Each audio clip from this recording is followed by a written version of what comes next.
As Election Day approaches, it's important for Texans to understand their options for voting by mail, especially during the COVID-19 pandemic. Do I qualify to vote by mail? Registered voters qualify to vote by mail if they are 65 years of age or older, disabled or claim an illness, confined in jail but still eligible to vote, or out of the county where they're registered on Election Day and during the period of early voting. What is a disability? Texas defines disability as a sickness or physical condition that prevents a voter from appearing in person without personal assistance or the likelihood of injuring the voter's health. A recent Supreme Court of Texas decision says lack of immunity to COVID-19 alone doesn't qualify a voter for a mail-in ballot based on disability, but a voter can consider it along with their medical history to decide if they meet the requirement. If you determine that due to your medical history and the pandemic, voting in person will result in the likelihood of injuring your health, you may apply using the disability provision. How do I apply to vote by mail? You can print out your own application from the Secretary of State website.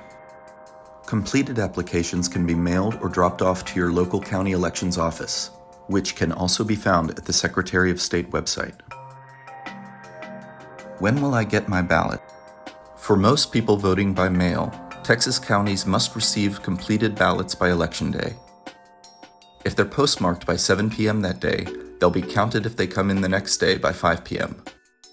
If your application is received within 45 days of Election Day, the county must mail out your ballot within 7 days of approving your application. County election officials must receive mailed applications by October 23rd. Applications can be dropped off in person during early voting beginning on October 13th. If you are mailing your ballot, do so as early as possible. Texans voting by mail can also deliver their completed ballots in person at their county elections office instead of mailing them in.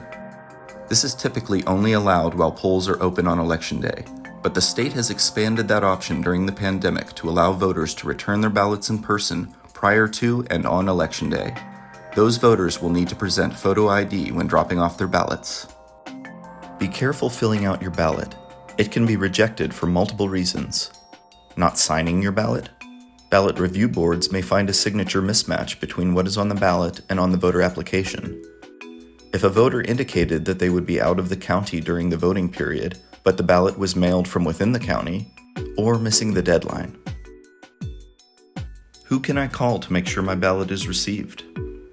You can call your county elections office. You can find a list of county elections offices and their contact information at the Secretary of State website. Can I vote in person if I have already requested a mail-in ballot? The short answer is yes.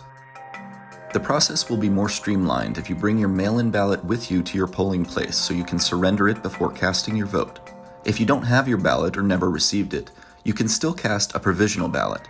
Your vote will be counted once the county determines it never received your mail-in ballot. If you have any questions, call 866-OUR-VOTE or visit texasvoterprotection.org.